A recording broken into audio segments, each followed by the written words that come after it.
200 na ni tanan. Wala pa aman na nate. Wala pa aman. Pag-iisip ni auntie. Kani, 100 na ni.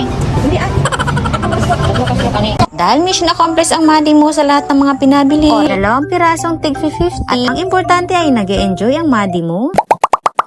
Hi Madi, salamat sa pagsama sa akin ngayong araw. Pupunta ang Madi mo kung saan marami ang bagsakan. At alam mo ba, ito ang pinakagusto kong weather, Madi. Hindi ganoon katirik ang init at hindi rin maulan. At nagpadiretso na nga lang ako kay Manong dito sa bagsakan. Sa ganun ay makatipid-tipid man lang ng pamasahe. Yes Madi, pagpapasok ka ng mismong bagsakan, ito ang bubungod sa iyo. Itong magkadikit-dikit na ukayan. At pagkababa ko nga, dumiretso na ako dito sa bilihan ng cotton dahil paubos na ang cotton ng Madi mo. At syempre, dito tayo bibili sa suki namin ng kaibigan ko. Iniwan ko pala muna yung mga amo ko kay Maring Margie. At dahil walang panukli si ate, aba naman napayag siya na mamaya ko na lang ito babayaran. Sabi ko kako, huwag na lang ate, baka makalimutan ko. At pagkatapos ko dito, dumiretso naman ako sa lamasan. Ang huling punta ko dito, Madi, ang kilo ng luya, umabot ng 250 pesos. Samantala ngayon, bumaba na siya ng 170 per kilo. At sa sibuyas naman, 100 per kilo. Pagkatapos bumili na Madi mo ng mga pangangailangan dito, dumako naman ako sa native na kape. Ang kilo naman ng native dito sa amin, nasa 140 per kilo. Kaya bumili lang ako ng 1 kilo. Nagtaka nga ang Madi mo kung bakit iba't iba ang kulay ng kape nila. Ang sagot naman ni kuya, iba't ibang variety daw yan. May matapang, may sakto lang. Pagkatapos naman ng Madi mo dyan, dumiretso naman ako sa kamatis. Sa puntong to ay mahal ang kamatis ngayon, nasa 60 per kilo. Pero dahil hindi lang 1 kilo ang bibili ng Madi mo, kaya tumawad tayo. Pagkatapos naman ng Madi mo, dumiretso naman ako sa prutasan, pasalubong para sa mga amo. At bibili lang tayo ng mansanas at saka pera. Ito na lahat ang pinamili ng Madi mo sa bagsakan. At tanda ko naman ng Madi mo sa susunod na destinasyon. Dito tayo sa Savers Minimart. Bibili lang tayo ng mga kailanganin ng Madi mo. Sa bahay pa lang, nilista ko na nang sa ganun hindi ako matagalan. Pero parang dito at ako matatagalan dahil ang hirap kunin ng latang ito.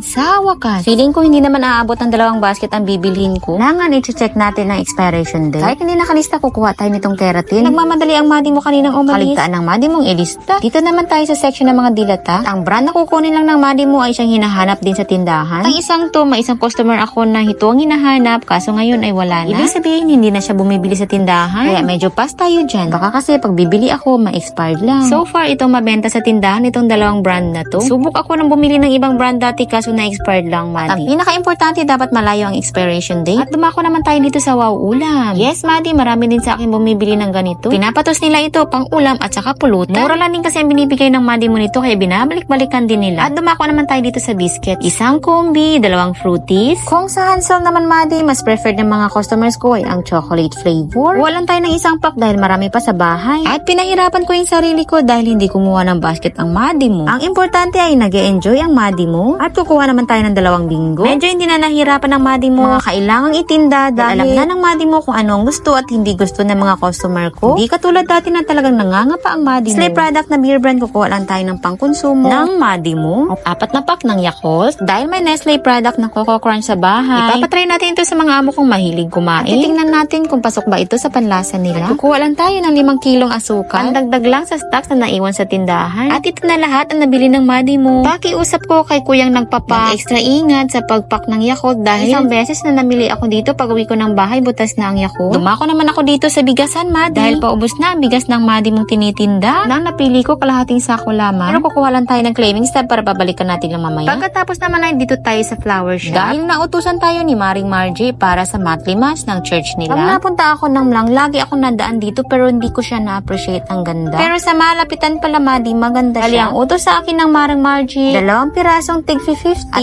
halagang 200 pesos na assorted na flowers. At first time ng Madi mo makabili ng flowers, nakakaganda pala. Dahil first time makabili ng Madi mo, natatakot baka makasira ako. Ganun talaga ang buhay kahit nalagpas kalendaryo ka na. Hindi talaga maiwasan na may mga bagay-bagay na first time mong maranasan. Dahil first time ko, natuwa ang Madi mo. Dito ka 50, kani 50 po ni. Kani isa. Saan ni? Kani mas guwapo. Yan. Magkuha ko ano assorted te na worth 200. Ilan na Madi mag-pick? Ay isa gulang. Ilan ni siya? 3. Tatlo 100. Kani 100 na ni. Hindi ah. Tatlo kasi kani. Okay, sige tayo ka na magkuha. Okay. Sige. The white one. Ay, marag alin, guwapa oh. Guwapa sa pananaw. Alin? Pananaw.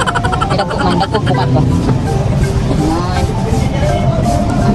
Yan, tapos, okay, so 100. Patuti, tagay ko, atuti. Tapos kanina po do. Puti. Nanaw ka puti. Nanaman ko. Ayan mo ba? Sige, mag-isa. Okay? Tapos ito, pila? 200 na nitanan. Wala pa aman na natin. Wala pa aman. Nag-iisip ni auntie. Ano? Yan, may paaman ha. Nakita niyo may paaman. Dahil mission accomplished ang Madi mo sa lahat ng mga pinabili, oras na para tayo ay umuwi. Madi, maraming salamat sa pagsama sa akin ngayong araw. Bukas ulit ha. Follow for more. See you.